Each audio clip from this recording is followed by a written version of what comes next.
Well, great. Thank you, Anne-Marie, for that wonderful technical support to facilitate this webinar this afternoon. This is Ophelia Wade, President of NACESFL, and I am thrilled to be able to welcome so many of you this afternoon who have taken time out of your busy schedule to join us for this very pertinent and timely webinar. I want to particularly express my appreciation on behalf of NACESFL to our partner organizations NADSFL and JNCL for their collaboration in planning and facilitating this opportunity for us this afternoon. And of course, a very special thanks to our panelists who have been very willing to make themselves available to share their experiences and their successes so that we may learn from those successes. And to our panelist and spearheader of this particular webinar, which Debbie is going to be introducing for us in just a moment. Debbie? Thank you. Good afternoon, everybody. On behalf of NADSFL, I'd like to welcome everybody to this wonderful collaborative webinar with NACESFL and JNCL Nicholas. And I ditto everything that Ophelia just said. I think this is going to be a wonderful sharing experience this afternoon. And I thank everybody for taking time out of their busy schedules to join us today. So with that, I would like to introduce our two moderators for today. And from JNCL Nicholas, Bill Rivers, and Trey Calvin. And so, gentlemen, I will turn this over to you. Thank you. Well, thank you, Debbie. And this is Bill Rivers. I'm the Executive Director of the Joint National Committee for Languages, the National Council for Languages and International Studies. And as many of you know, we work in Washington representing the language world to the powers that be here.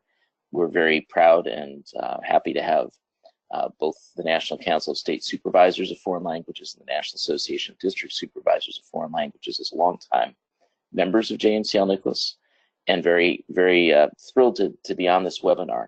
I'd like to thank all of the attendees for taking time out of their busy schedules to listen in, and our fine panelists whom I'll introduce in just a second, because they're devoting a significant amount of time and thought and energy into putting this programming on for everyone. The genesis of this goes back a number of years. One of our panelists, Jamie Fulton, the language director for World Language Director for Fulton County, Georgia Schools, asked me to come down once, I think 3 years ago, to do some professional development. And I was sitting in a session during that day of professional development and listening to how Fulton was using CTE funding. And that perked my ears up. CTE funding, which Jamie will talk about, to fund language study. And so over the last few years, I've been quietly going around asking district and state supervisors of world languages or language learning or Title III in all the various guises that people have, how are you doing anything interesting? Are you using Title II, Title III, Title IV Part A, CTE, et cetera, to fund world languages? And it turns out a good number of people are doing some really cool, really innovative things. Now, that's in the federal context of ESSA, the Every Student Succeeds Act, which no longer has dedicated funding for world languages. It's in the context of level funding over the last several years for Title III, which is the English Learner Services. And it's in the context of requests from Capitol Hill in particular that the world language and bilingual learning, dual language crowd collectively try to make use of more federal funding streams. And that has two effects. One, it shows there's a demand out there, and two, if that demand isn't met, in other words, if we're not getting our share of these funds, we have a better chance of making the argument to the federal government to get dedicated funding or to increase the funding that we do have. Now, in my mind, and I really do appreciate NADSFL and NACESFL for agreeing to do this webinar when we started talking about it during the ACTFL convention in New Orleans in November.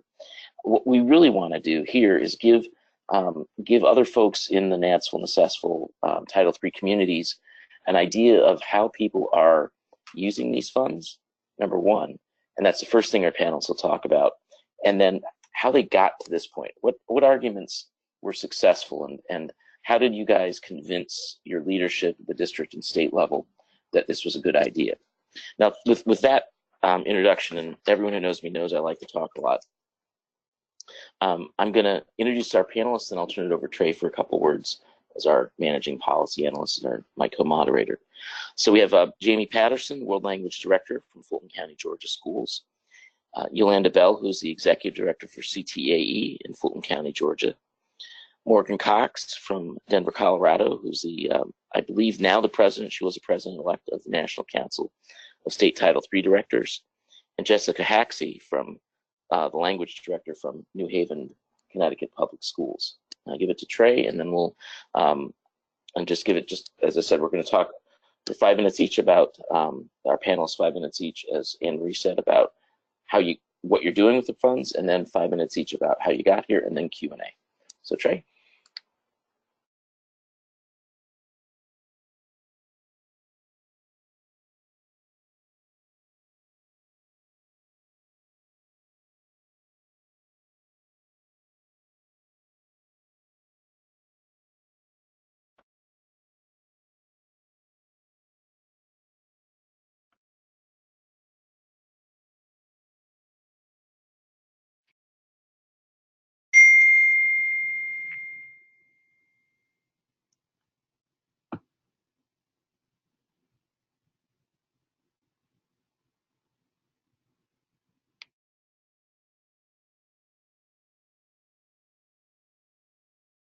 Trey, are you unmuted? Okay, I believe Trey is muted.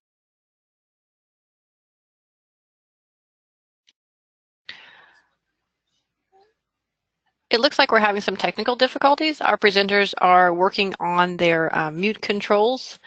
So we'll pause just a moment. Please don't worry. I'm seeing messages that people can't hear, but right now we're not broadcasting. So Trey? No? Can't hear me now? Yes, we can hear you. Go ahead. Is that better? Yes. I'm so sorry. Yes. Something's going on with my my microphone. Thanks. I'm glad you can hear me now. I'll start over. I was blabbering for about a minute there before I realized. My name is Trey. I work with Bill at the Joint National Committee for Languages and the National Council for Languages and International Studies as the managing policy analyst since around the end of June of 2018. And our job here is to connect you with leaders in Capitol Hill. And one of the main ways that JNCL Nicholas does this is by hosting our annual Advocacy Day, Language Advocacy Day, aptly named, every February.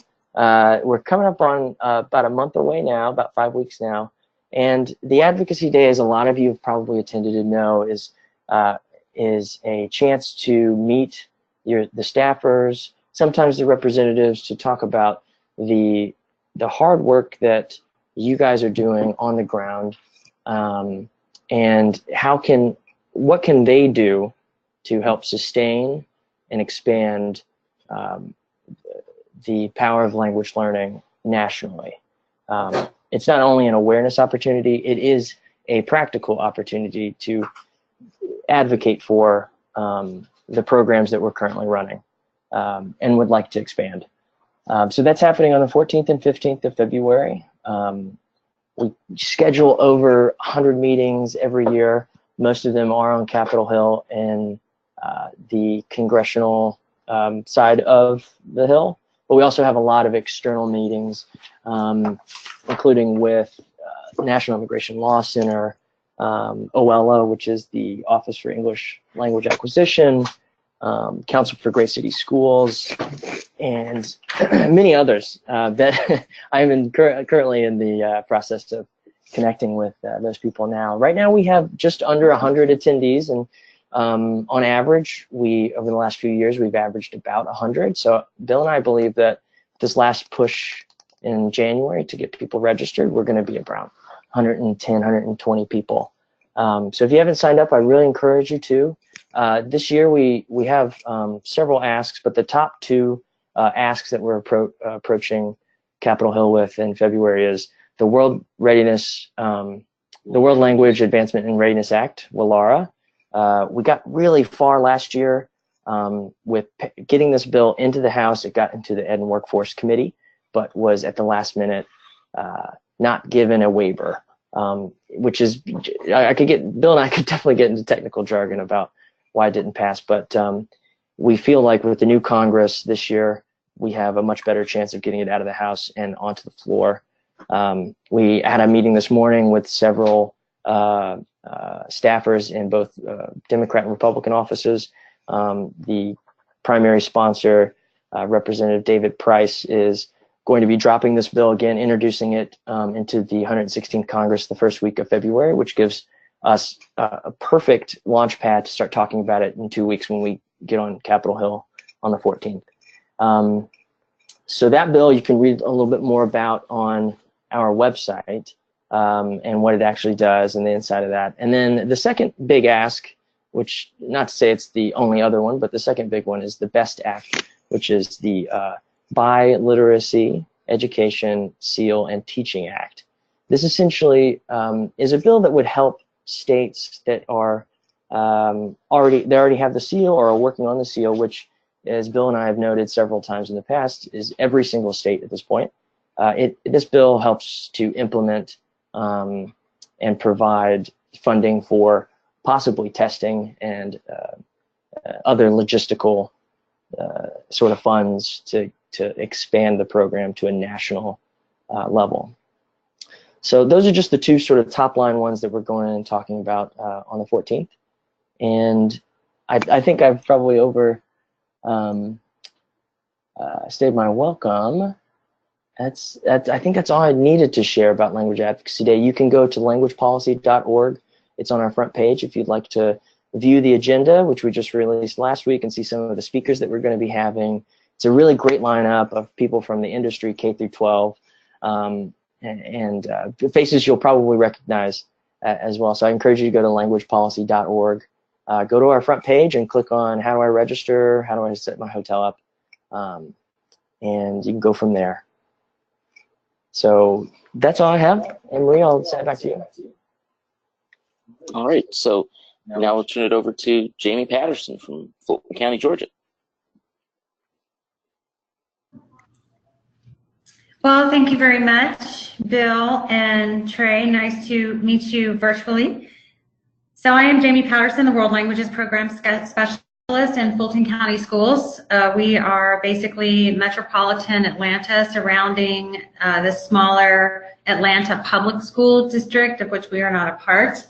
I've been in this position for 7 years now. I've learned so much, and I'm just very grateful to have met so many huge advocates for world languages, not only across the state, but across the country. And as Bill so graciously mentioned, I met him in person for the first time, I think it was 2015, at Culture, which is the Center for Urban Language and Teaching Research. It's the newest, one of the newest LRCs, happens to be located at Georgia State University in Atlanta.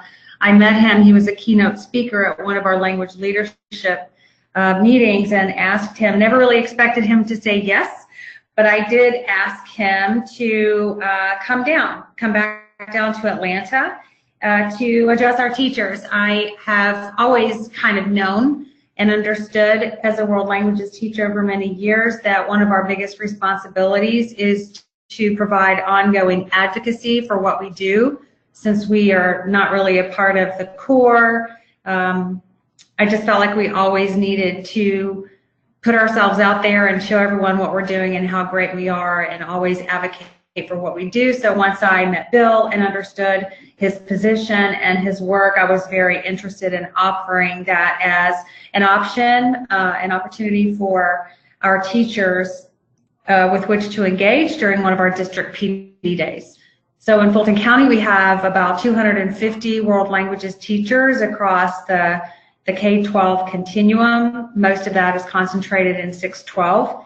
Twice a year, we have district professional learning days, during which teachers receive district-wide professional development, and I always try to offer options for teachers. Of course, we all know it's great if you have a choice, of what you're going to engage with, and I was just very thankful that Bill came down and was able to talk to our teachers about the kinds of things that can be done to advocate for world languages, not only locally, but on a national scale. So that was when I had the first opportunity to talk to him about a program that we had started in one of our high schools. We have 17 high schools. This particular high school had a new Spanish teacher on faculty, and this teacher was interested in offering a course entitled Workplace Spanish. This was something new to me in the district in Fulton County. And so, of course, I spoke with him briefly about this and his department chair and looked at the information he had. He had come from another district in Georgia where he had taught this course. And at the end of the course, students who take the course are able to take a short course and then a certification test, and thereby becoming certified as medical and legal interpreters, going right into the workforce from school. So, of course, I was very interested in that, and that was when I immediately went to kind of like my co-panelist today from Fulton County Schools, Ms. Yolanda Bell. I'll let her talk to you more about the CTAE programs. But we're encouraged in Fulton County always to collaborate with our colleagues in the Learning and Teaching Department across all contents to see how we might enrich each other's contents. With this collaboration, and Yolanda was very willing to listen to my very excited presentation about this Workplace Spanish, and she'll tell you more about how she connected with that. And then the second thing that I wanted to mention as far as the kinds of programs that we have, just this year for the first time, I was able to get some funding, some Title IV funding. I cannot take all the credit for that. I can say that I was approached by our coordinator of fine arts who had received information from her state level specialist about the new funding, the Title IV funding through ESSA, and that in that presentation, she was told that 20% of the funding was going to be dedicated to well-rounded education, and of course that included the content areas of STEM, music, art, health and PE, and of course she came to me and said, you know, world languages is part of a well-rounded education. I think the coordinators of these content areas in the district, of which she was one, fine arts coordinator, we should get together and go talk to our title director and see how much of this money we can get. And we basically just banged her door down and blew up her email until she finally agreed to allow us to have this money. So World Languages received about $43,000 this year in Title IV funding. And of course, it blew me away. This is the first time I've ever had an opportunity to get a big chunk of money handed to me, and it's going to have an incredible impact on our teachers. They will be able to have their expenses paid to attend our state conference, our flag conference.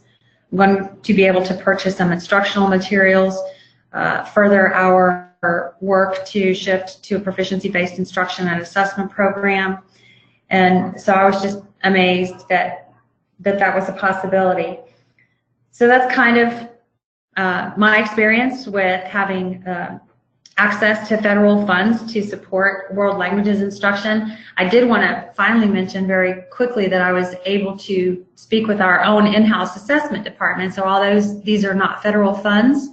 I did go to the Fulton County Schools Assessment Department when the Apple testing became more prevalent and widespread. I did speak to the assessment department and asked them if they would fund some testing for the ILS, the interpersonal listening and speaking test, and they approved $70,000 for testing 7,000 of our level 1 students for that $10 ILS test. So I was very grateful for that as well. We ended up not having that many students test since we had to make it optional. Assessment and public education are kind of at odds. We don't want to overtest our students, and so of course I didn't want to put an additional thing on local school administrators' plates by saying we're going to do this test that was optional, but we did end up testing over 2,000 students in our first year and they have continued that funding for this fiscal year as well. So we'll be doing that again. So I'm just over the moon about financial resources that I've been able to get for world languages, and I apologize if I've gone over my 5 minutes, but I do want to go ahead and pass it off to Yolanda Bell to talk about the funding that may be available to you and in your districts through CTAE. So thanks so much. All right, can you hear me? Can you hear me? Yes. Please go ahead. Okay, great. Thank you. I hadn't had a chance to test out my audio, so I just wanted to make sure everybody could hear me. So good afternoon, everybody. My name is Yolanda Bell, and like Jamie said, I'm the Executive Director of Career Technical Education in the Fulton County School System. I feel very privileged to work with Jamie as a colleague.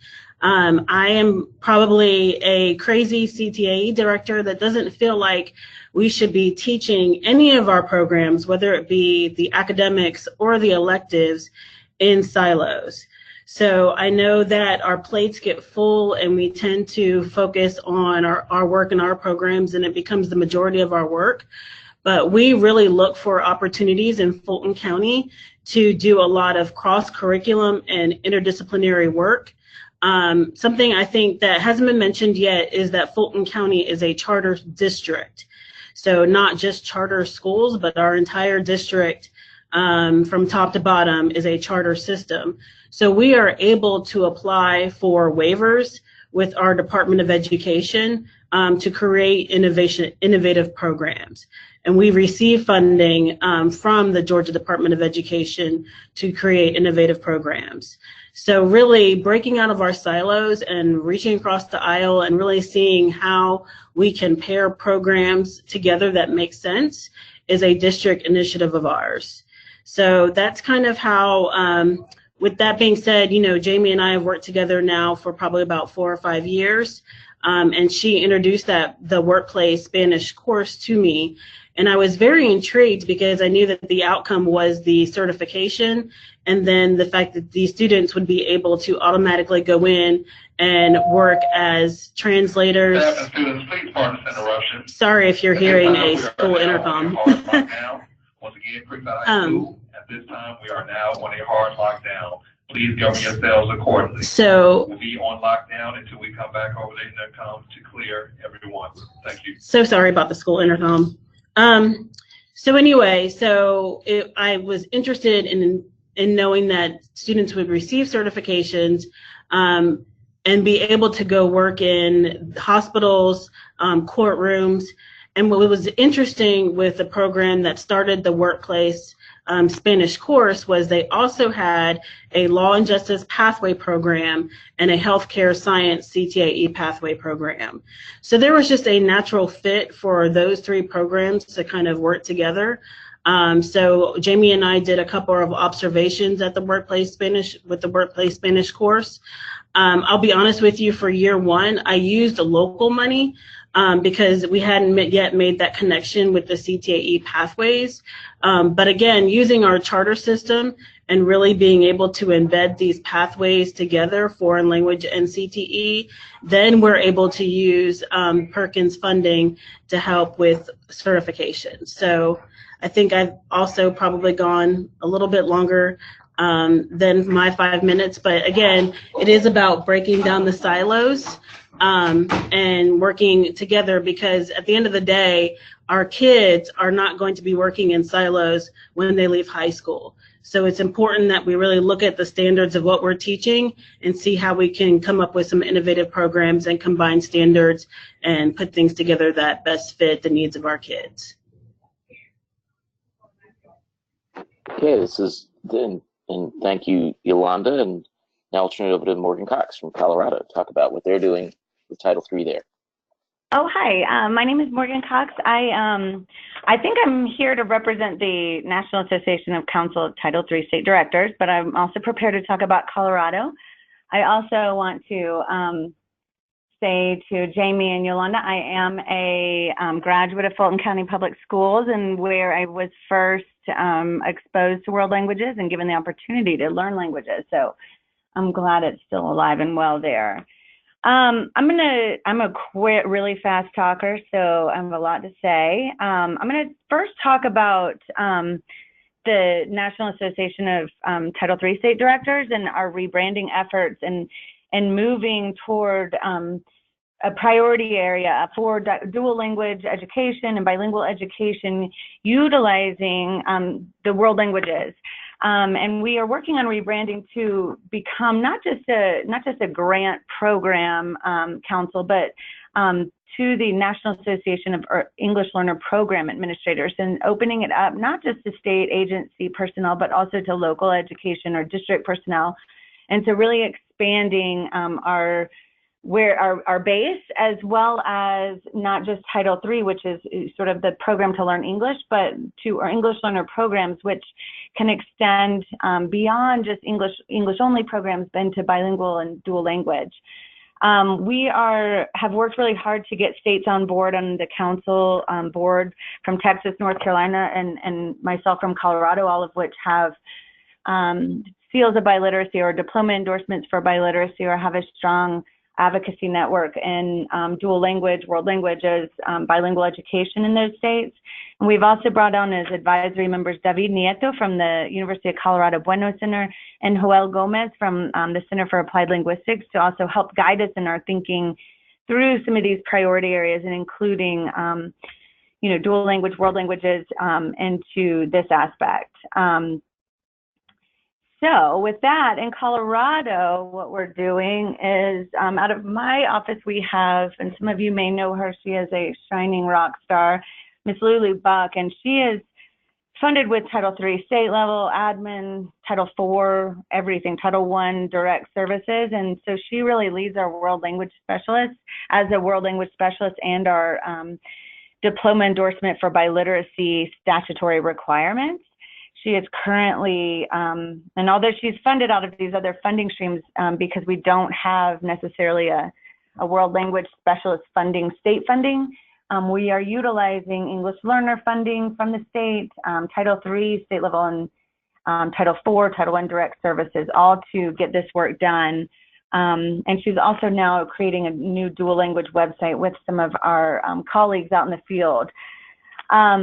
I can tell you, though, in our review from a Title III administrator, in our review of our CONSAP, Title III has an additional supplement, not supplant requirement, and for both program and fiscal. So that means, you can't do anything. You can't use Title III to meet OCR and DOJ, Office for Civil Rights and Department of Justice requirements for services for English learners. But it also means that anything funded with other funds, whether it's to meet OCR or DOJ or not, cannot be then moved to Title III the next year. So there's that fiscal supplant requirement also. And so in our review of Title III, we have to, obviously get the context. So it's not just I would just urge you to think about, not really thinking about is it allowable or not, but it's really context specific when you start thinking about Title III. Title I, II, and IV don't have those additional requirements, and so it's a little different. But in Title III, we really, and in fact, in our training, we utilize as developing dual language or bilingual programs for English learners, and or supporting them through the development of a dual language or bilingual program, or expansion of grade areas with the use of Title III funds. If it's successful, you can they can absorb that funding over time with other local funds. And then Title II and Title I and IV, our state does allow, again, context specific, knowing what's happening, how those funds are being used to enhance education. In Title I, many times dual language and bilingual programs are funded with Title I funds because of the nature of those in literacy and all content areas. And Title IV has been, Lulu has worked really, really hard to get Title IV thinking through our network of, in Colorado, of world language educators, of getting them to think about how they can use those funds to enhance and improve education opportunities for all students. And that's all I have, real quick. I know I'm a quick speaker, so I apologize if I went too fast. That's quite all right, Morgan. It's a lot of information, but we're gonna go on to Jessica Hakshi, and we'll keep going on. And I know there are a lot of questions already backed up, so I think after Jessica goes, we'll take a round of questions, and then we'll do our next round of presentations. Jessica. Thank you, Bill. I'm Jessica Haxey. I'm the supervisor of world languages for New Haven Public Schools. We have about 22,000 students, and we teach 6 languages, and we have about 43 schools. And last year, actually, I really think the reason I was called into the Title IV-A conversation in our district was, first of all, we were lucky enough that the first bullet point in the Title IV-A allowable activities chart had world languages in it. And I think that was just sort of a fortunate coincidence. And as a result, when our CFO saw it come across our desk, it came very late last year. We didn't even start working on the grant until maybe January. We had a change of administration, so we got it very late, and they just needed people who could write it quickly. And I think the second reason I was asked to work on it is just sort of a willingness to do it if it meant that we could get some money for world languages. So I think some of it is just the energy you put out, like all of you have said so far, is this is just a matter of being willing to roll up your sleeves and do the work. So last year we had, we were able to use quite a bit of it for world languages. We put 25,000 into buying some Middlebury Interactive Languages so that we could offer some elementary instruction that we weren't able to offer in the past. We also did some teacher training with Avant Advance, and we also sent some teachers to AP training. This year, we have a considerable amount more. We have about 5.5 times more money overall for the district. And this year, I volunteered to be in charge of the writing and the oversight of the grant. So as a result, World Languages is going to get its fair share. And this year, I actually don't have the final okay from the state yet. We've been going back and forth on revisions because we have about 20 moving pieces in this grant because we have so many different supervisors and content areas working on it. But I do have preliminary yeses from the state that they're going to allow us to do seal of biliteracy testing. So we have about $10,000 for that because we have such a large district. We have equipment that we're going to buy for the headsets for the seal testing. Put a part-timer in there that's going to help me oversee the testing. And in addition, we are doing some work with Yale University to provide mentors in low-incidence languages to help students prepare for the seal and to help students be tested for the seal in less common languages that aren't available on STAMP and Apple. And that is sort of the more interesting side of what we're working on in terms of expansion. And we have some money for curriculum writing and assessment updates in order to make our district common assessments more aligned to the seal of biliteracy type of proficiency tests that they would see. I also am in charge of translations in the district, and so we used the notion in the safe and healthy students section, parent involvement, to put money in there for more expanded translations of parent brochures and things that we wouldn't normally do, because it does have that, we have to enhance and not supplant function, but we are going to be able to create a bunch of brochures and parent announcements that we wouldn't normally pay to translate. And let's see, I didn't do have to do a lot of convincing of my superiors because we were lucky enough to get enough funds that I think everyone felt like they got enough, and actually we're pretty worried about getting them all spent by June 30th. So it didn't take much except for my, sort of blood and sweat in writing it and now overseeing it. And in terms of data, I did have to present to the Board of Education to get the grant through, and I will have to present data, and I did have to present data last year on how, every single portion of it sort of goes and went last year. Our feedback has been mixed on the different initiatives that we've done so far, but this year the initiatives we have in it, I'm fairly confident, seal of biliteracy, things like that, will be able to, will all be fairly well received, and we'll be able to show the board a lot of positive feedback for those things. I think that's 4 minutes, 40 seconds. All right, wow. And thank you. So I know that there are a lot of questions, and Ophelia's going to start organizing the questions and posing them. So I think we'll move right into the first round of Q&A, and we'll do a few minutes of that, and then we'll ask our panelists to talk again about how they got to where they are and how they made the case for using these funds. Thanks, Bill. We do have some really great questions, and the first one is coming from Maria Romero. And Maria says, Jamie, please give us more information about the students who were able to receive certification to go directly into the workplace.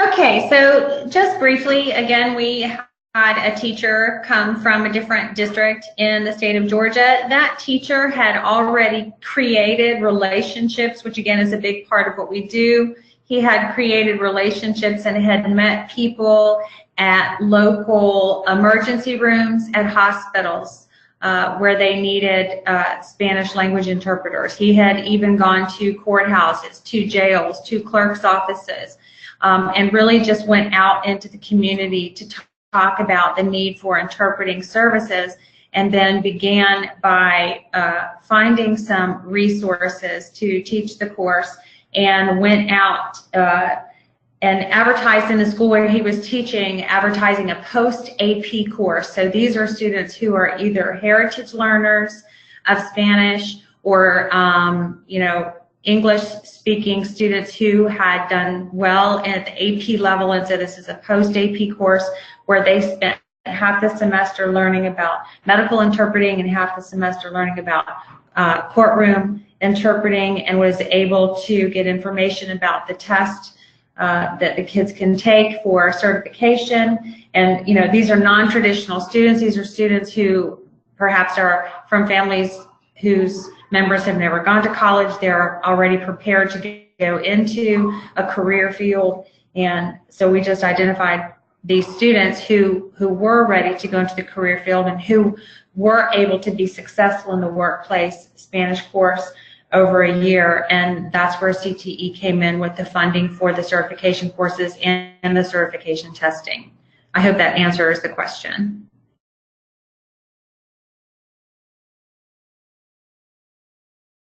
Thank you. That was quite thorough. I think that may have answered some of the next question, but let me read you the next question that is coming from Leslie Baldwin, also for Jamie and Yolanda.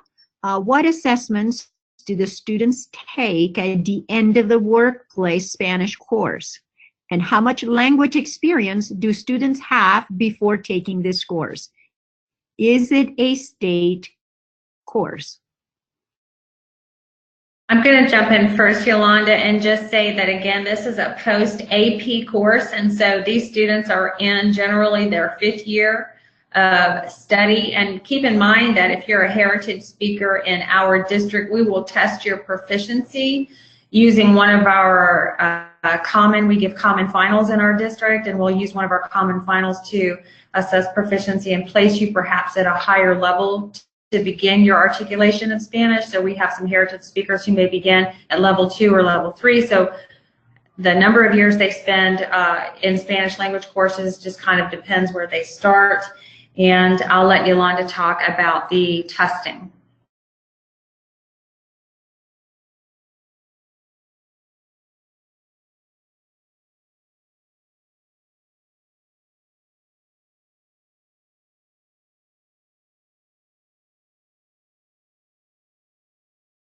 Are you still there, Yolanda? Can you click in and talk about the certification test? I'm sorry, I forgot to unmute myself. I've been talking for about a couple minutes. Thank you.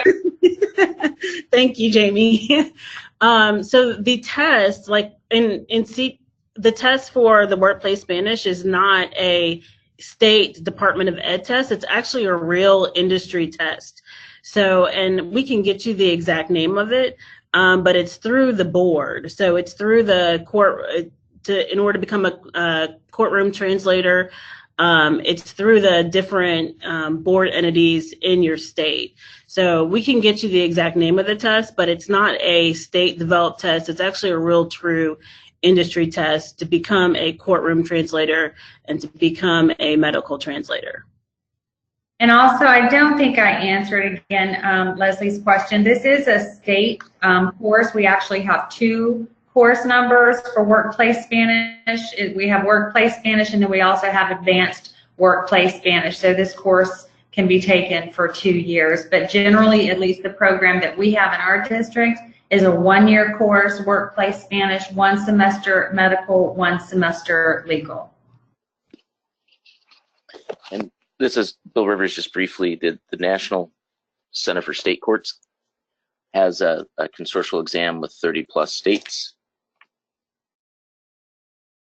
30 plus states that that offer a joint test to be certified as a court interpreter, and there is a third-party nonprofit test run by the Certification Commission for Healthcare Interpreting, which is a nationwide test for medical interpreters. JNCL Nicholas knows both of these organizations well, and as Jamie knows, we've been working hard to get more of the K-12 crowd connected into groups like the American Translators Association and the CCHI, the Certification Commission on Healthcare Interpreting, in order to get the word out that this is something you can do with your with your 5th-year students who have the proficiency. It doesn't even have to be Spanish; it can be many languages. But if they've got those 2 languages, they can go directly into the workforce if they get the right preparation. Bill, we have one more question in this round of questions, and that is coming from Jennifer Jen Carson, and she's asking what level of proficiency was required for the interpretation course. So we have set levels, proficiency level targets for each level of language in our district. The proficiency level that is attained at the end of level 4 is intermediate high, which matches the proficiency level required for our state seal of biliteracy. So considering that this is a post-AP course or something equivalent, because we are not absolutely holding students to that post-AP requirement, specifically if they are heritage speakers. So I would say it is somewhere around intermediate high at a minimum, going into that advanced low proficiency level as well.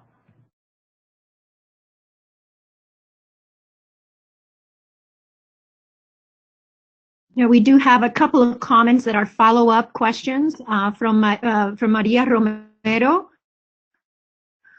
So she wants to know, so the students only have to take the test in order to apply for these jobs? And would you repeat the name of the test? I'm happy to repeat the name of the test. There's the State Court Consortium for certifying. It's through the National Center for the State Courts. I may have garbled that slightly. Everyone is free to email me or Jamie or to get that. We'll certainly get contact information out. And then it's the Certification Commission for Healthcare Interpreting, CCHI, that administers the healthcare interpreting certification test. The job itself people typically work as freelancers, as independent contractors, either directly with the state or local courts, or with language service companies that provide healthcare interpreters to medical facilities. And I'll just Bill, I'm wondering if it would be possible. Go right ahead, Ophelia. Nah, I just wanted my suggestion. I wonder if.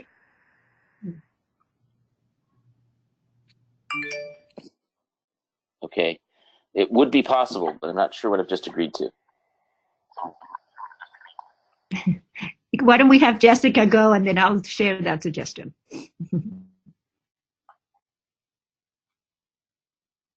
Well,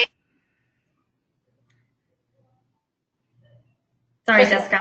For me, I didn't hear that wasn't coming through. If there was a question for me, this is Jessica.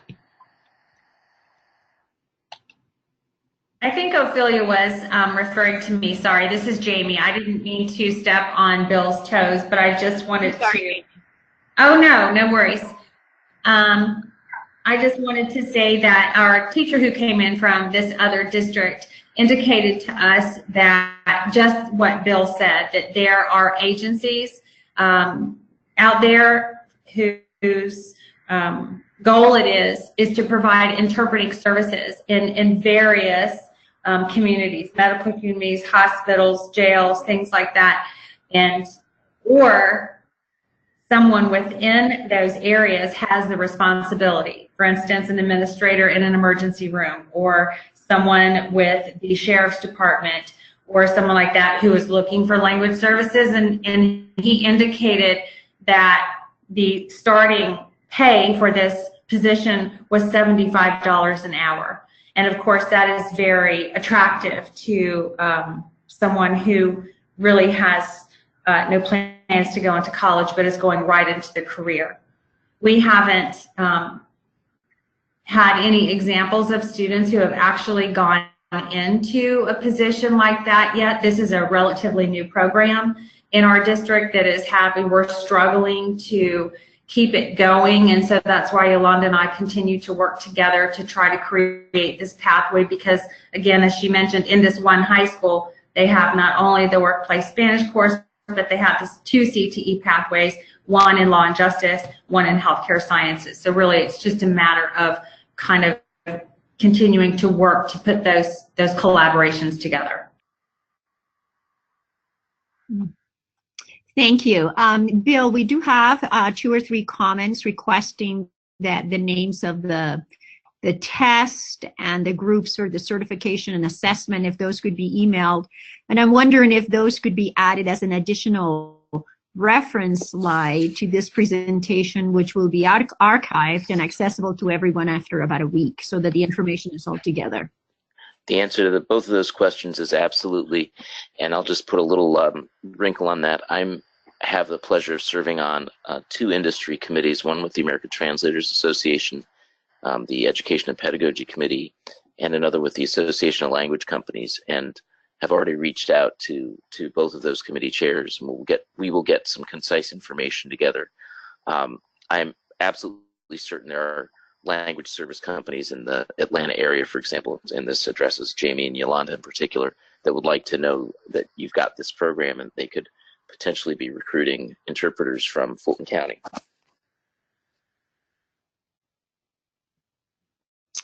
Great. We do have a couple of other comments from Irma Torres in Oakland County, Michigan. They have developed a World Languages for Careers, a year-long course in French, German, and Spanish for upper-level students to align with career readiness and further language proficiency. And I believe that Diana Fernandez has given us a reference to also a similar program for licensing court interpreters in an exam. And I think that we're up to date at this point with questions and comments. Thank you very much. And could you just repeat the last comments? I didn't quite catch it. I got the one about Irma Torres and Oakland County, but the very last comment, because I was trying to scribble it down. Very 19th century here with pen and paper.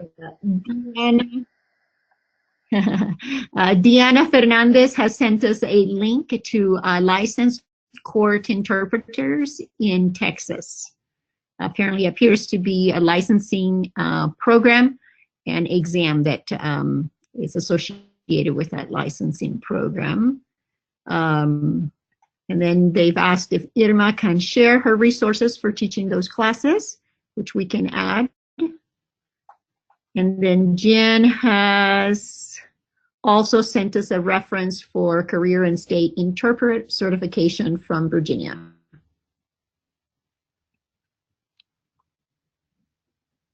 Thank you. And so now we have just so we're getting close to about a half hour left. So maybe 2 or 3 minutes from everyone on how you make the arguments to senior leaders to access the funding and to deploy the funding for all things language. And we'll start at the top with Jamie again. Okay, so thank you so much again. I'll just take a couple of minutes and then let Yolanda talk about the CTAE. But as far as the title funding, I feel that what was most successful about that conversation was that all of the coordinators for the various finger quote special areas kind of got together and talked to the title director, because in speaking with colleagues around Metro Atlanta, I understand that their title directors did not provide funding for them. They decided to use these funds on something else. And so I feel that we were quite fortunate and persuasive. And I think probably one of the factors in that is just what Yolanda said. We are a charter district. Our focus really is to collaborate and create cross-disciplinary pathways and inclusion, and just thereby creating lots of more opportunities for our students. It's, part of our strategic plan involves obviously college and career readiness for our students. It is intuitive that if we provide more skills for our students along one pathway, they're going to be more prepared to be successful in the future.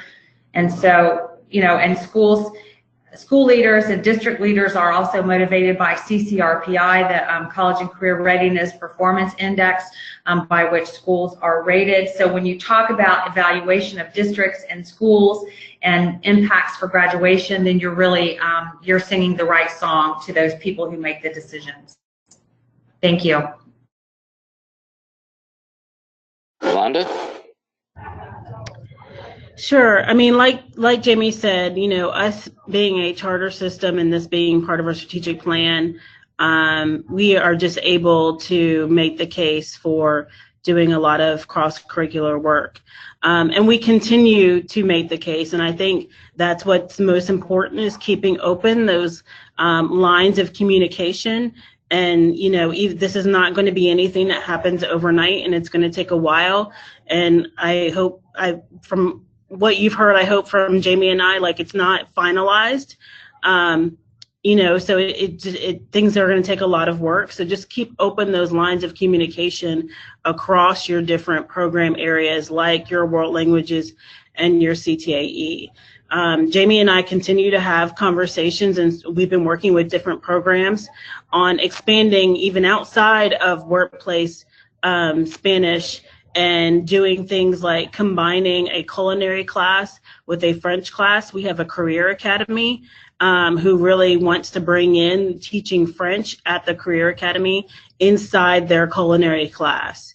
So what we will do is what we did a request for flexibility around seat time, and then our district supported adding that position into that career academy. So students are getting culinary credit and getting French credit.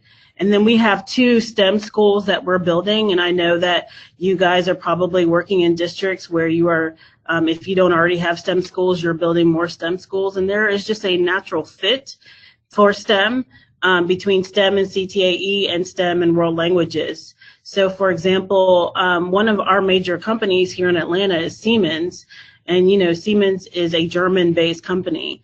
And so when we look at the curriculum and how we're developing the curriculum for the STEM school, we are incorporating German into that STEM research cross-curricular period. So again, just keeping these lines of communication open. And when you do these combination and embedded courses, then you can take advantage of the federal funding and the Perkins funding that the CTAE programs are getting. All right, Morgan. I would just say, I guess from our national council perspective, we're really here right now today, I think, to get some recommendations and how can we help and support this effort, at the national level and within our own states. What do you need? What do you want? What resources are needed? Is there any sort of communication flow from some of the connections we have at the USAID level and bigger advocacy groups? I guess from the Colorado state perspective, we have a really strong network of advocates in the state, and empowering them and encouraging them to, speak to our state legislature and and to get involved and to write to our State Board of Education and really trying to bring some attention and funding to these programs.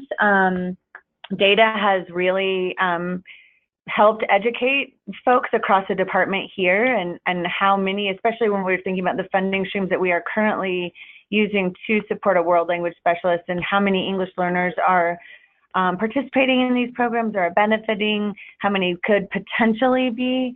And data is really a strong, not weapon, but a really strong advocate, I guess, to help sort of build capacity across the department. And just educating folks on the benefits. We had our office across the way had, with our Chamber of Commerce and across Colorado, the whole commission was asking about, there was a company moving into Colorado and they were really asking about what kind of world languages and programs and dual language programs we offered, and that really seemed to, so I can't advocate enough about getting businesses and partnering with them to really helping to, because that really seemed to ignite some interest across the department and the state on the benefits and really encouraging schools to implement or continue to enhance or develop more world language programs. Thanks, Morgan. And now last, Jessica. Thank you, Bill. Well, I agree with a lot of what the other panelists have said. Of course, keep the lines of communication open with both your administration and your colleagues of other content areas. I think partnerships have also been important for us. Our ability to talk about how we would partner with Yale to get some of the Seal of Biliteracy work done was very helpful. But in a nutshell, for us, it was more just about offering to do the work, to do the bulk of the work in getting the programs started, and being very organized about it, and being ready with an evaluation plan, and like I think it was Morgan was saying, be ready to produce data at the end, and sort of saying that up front, showing how we will be evaluating the steps that we've taken with the money. And that's about it. Other than that, we've been actually very lucky to be very supported by both the superintendent and the Board of Ed here in New Haven. Thanks, Jessica. And as Ophelia gathers additional questions, there's some really amazing and really powerful messages that our four panelists put together. And I'm not going to prioritize them in any way, but working across your different offices and keeping lines of communication open, both with those other offices and up to higher administration. And that's going to give you that power of the pen that Jessica had, and say, hey, I'm ready to volunteer and write this grant. And that's a powerful position to find yourself in. The external networking with businesses, with chambers of commerce, we certainly know that gets a lot of attention from senior leadership in the district when you've got the businesses saying, hey, what are you doing for world languages? What are you doing for dual languages? The evaluation plan, demonstrating results, and having the data. And then workplace and career readiness. And then I think Jamie and Yolanda really hit that hard. Even in some of our big suburban districts that everyone thinks of are, well-heeled and everyone's going to college, it's still a significant number of kids, a significant percentage are not going to go right into college. And saying that we can participate in that workplace and career readiness is also incredibly important. So I just wanted to put a nice bow the best I could. There's some really powerful messages there. So I'll turn it back over to Ophelia if there's some more comments and questions in the time we have left. We do have a couple of comments. Alfonso de Torres from Kentucky wants to thank our panelists for that very enriching sharing that they've done. And then our colleague Duarte Silvia from California has shared that California has developed several courses that integrate both CTE and world languages, and students get credit for both courses. These courses can be accessed, and then he gives us the link to where those courses can be accessed. So I'm sure this will be a resource that others will want to have access to. Thank you, Duarte.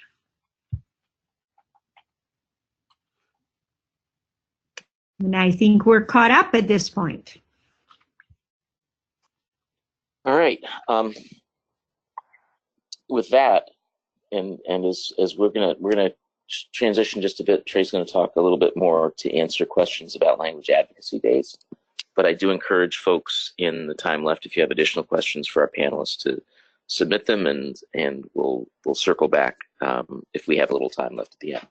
But Trey, you've got the floor now.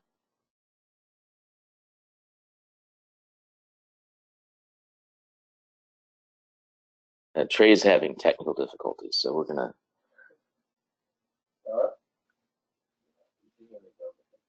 All right, so I do have answers for you. So I'm actually gonna ask Trey to come in to my machine and plug in over here. So you'll hear me talking, but it's actually Trey.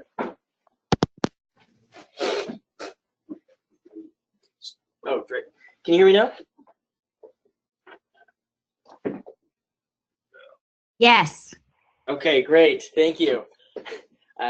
So luckily, Bill and I work literally like an arm length away, just a little bit further than an arm length away, so that if I do anything wrong, you can't hear me. The first question we got was, where can I find out more information about this? I really encourage you to go to languagepolicy.org, www.languagepolicy.org, and it's the first thing that you'll see on our website. There's 3 buttons down there. It says View Agenda. You can buy tickets. You can reserve your hotel. You can see who the speakers will be. It'll take you to a web page where you can do all that all in one web page. Again, that's languagepolicy.org. That's where you can find out more information. How many hours is the day? How many hours are we spending there? Again, if you want to go to languagepolicy.org and look at our agenda, all that has been released. But I can say that we will start on Thursday morning. That is the 14th, on Valentine's Day. So we'll be giving our staffers little Valentine's gifts that are under $10, so that it meets with lobbying requirements, of course. On Thursday, we're starting around 7:30 in the morning, when we're serving breakfast and having a little networking event. And you can look at the details, but essentially it's about 10 hours of that day. The first part of the morning is reserved exclusively for preparing you for what's going to happen at Language Advocacy Day on the Hill. So that happens in the afternoon, starting around 12:30 or 1. You'll start meeting with your Capitol Hill staffers representatives, both on the House side and the Senate side. And we'll somehow squeeze some external meetings in there in between. But that'll go on until about 6:30, when we'll reconvene at the Hyatt and have our annual Language Links reception, which is sponsored by Certified Languages International this year, which also will be passing out awards. We'll have several awards to give out this year. We're working on Representative Tom Cole, who's from Oklahoma. We're in contact with his staff. He's very excited to receive this award in person. His schedule, now that he is a ranking member on pretty important committees, it's sort of tight for him to get around, but we're really excited to have Representative Cole at least tentatively scheduled to appear to receive the award.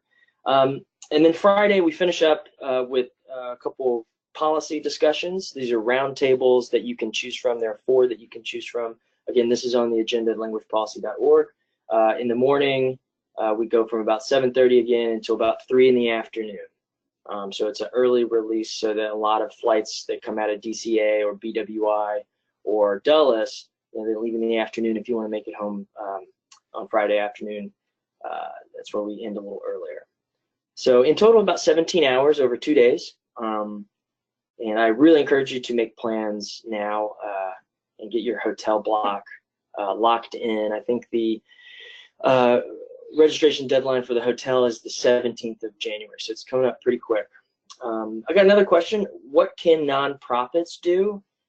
I think the number one thing that nonprofits can do is to share this event and the work that you're doing and how we're collaborating together with your social networks, either through social media, if you have a newsletter, a monthly, weekly newsletter, a Twitter handle, you can share that out. Our Twitter handle is at JNCL Info. In case you haven't started following us yet, we appreciate that. Another thing you can do is we've had several state associations that can send 2 people. They can register 2 people. They have those funds. We've also had some smaller state associations say that, you know, some of their members aren't able to make it because of the financials, basically. And so several state associations have stepped up and paid for either a travel stipend or registration for 1 or 2 of their members to come. That's a nice way to support state advocacy at the federal level by sending someone. JNCL accepts organizational members, Necessful and NADSFL. We count among our membership. And also, we'd encourage you to sign up for our newsletter, which goes out weekly. And then we also have a monthly newsletter that comes out with a legislative update for what's happening in the month. We also do legislative and advocacy alerts as soon as they pop up. So Wyoming, there's a coding bill that popped up there. It popped up on my news feed. I sent it off to Wyoming Foreign Language Teachers Association, and they're like, "Oh, thank you for saying this. This came up last year. We didn't know when they were going to introduce it, but now they have." So now they're more aware. They have a little bit more time to react to and push back against this bill. And of course, JNCL is helping with the talking points, making the connections in the state legislature, and sort of showing that the debate isn't one or the other, as we've seen in a lot of other states, that you can't replace one 21st century skill with another, but you should be growing both. It's unfair to try to equate the 2. So we're working with them on that, as well as almost a handful of other states, including Florida and Maryland. Let's see. Oh, I can tell one of these questions came from one of our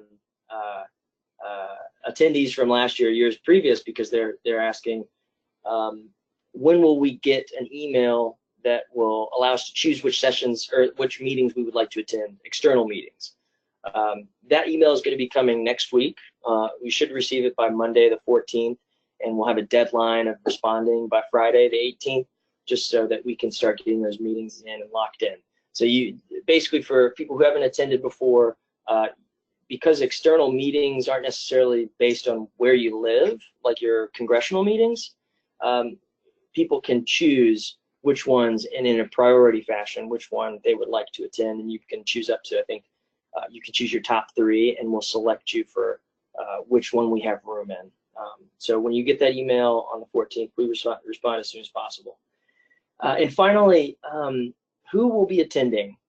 This is a great question. I would say, like I said before, we average about 100 people or so a year. I think our height is 130.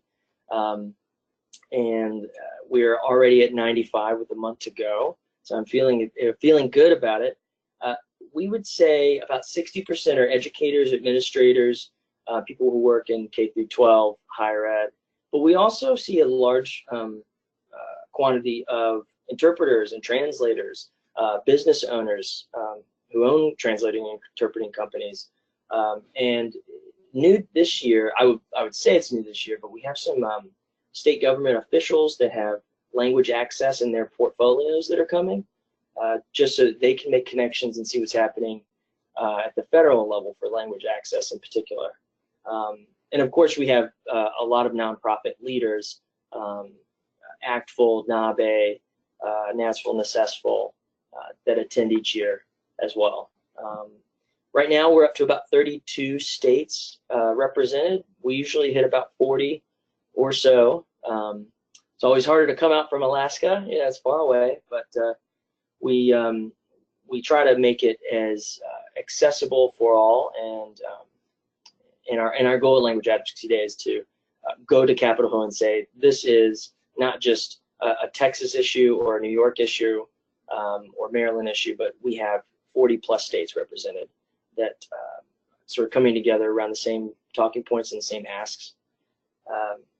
So those are all the questions I received. Again, go to languagepolicy.org to look at our agenda and to sign up. And of course, you can always email me at tcalvin@ languagepolicy.org. And I'll try to get some new headphones by the time we do this next. Thanks, Bill. Thanks.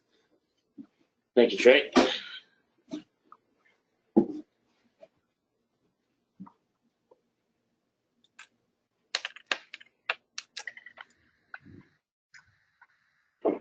With that, I think we can turn it back to Ophelia.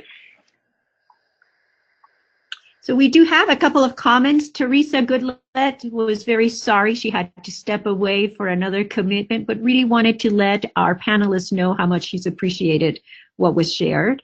And Trey made that Advocacy Day so enticing that Stephanie Call just went out and to the internet looking for inexpensive flights to DC. And she wants to let you know that Southwest has a sale on flights to DC. So no excuse at this point. We should see you at Advocacy Day in DC next month. Excellent. And that does it from this end. Well, I think we might be finishing a bit early, which is okay. And just like to express once again, thanks to all of our excellent panelists who gave us some very powerful messages and some excellent sharing on what they're doing. And I think some really, I would hope some really good ideas that other folks can take back to their states and districts on how to access these other federal funding streams. So thanks again to Jamie Patterson, Yolanda Bell, Morgan Cox, and Jessica Haxey. And just personally, a tremendous thanks to Ms. Cecil and Ophelia Wade, Debbie Callahan-Dingle at NADSFL, and Anne-Marie Gunter for agreeing to do this webinar and for putting all the logistics together and for advertising it. And you know, hope that everyone finds it valuable, and hope that we see more districts innovating and trying to access these funds. Thank you very much. Great. Well, Bill, thank you to you and to Trey. And may I echo again appreciation for our panelists, who I thought were very candid in sharing their experiences and very motivating to become aware of the great opportunities that are being created for students. So thank you so much. Anne-Marie, thank you for all that backup support. And Debbie, likewise. And to all of our participants, thank you. I thought this was very enriching because of the questions that you've asked and also the resources that you were able to share. We appreciate that very much. I just want to take this opportunity to bend the ear of our successful members who are attendees today. Remember that ACTFL proposals, we have one more day to turn those in. And also we have the opportunity and the need to provide some of our members as readers of proposals. I'm still looking for a couple of volunteers to support that proposal reading process. So if you are hearing this plea, will you shoot me an email and consider supporting us in that way as well. And unless there is another comment or we do have some more comments here. Stephanie sends a very bright smile. Kathleen Skinner, thank you for sharing this invaluable information from all the presenters. Gabby Franza, thank you. Margaret Peterson adds her thank you. So I think it's been a very productive afternoon for many of our members.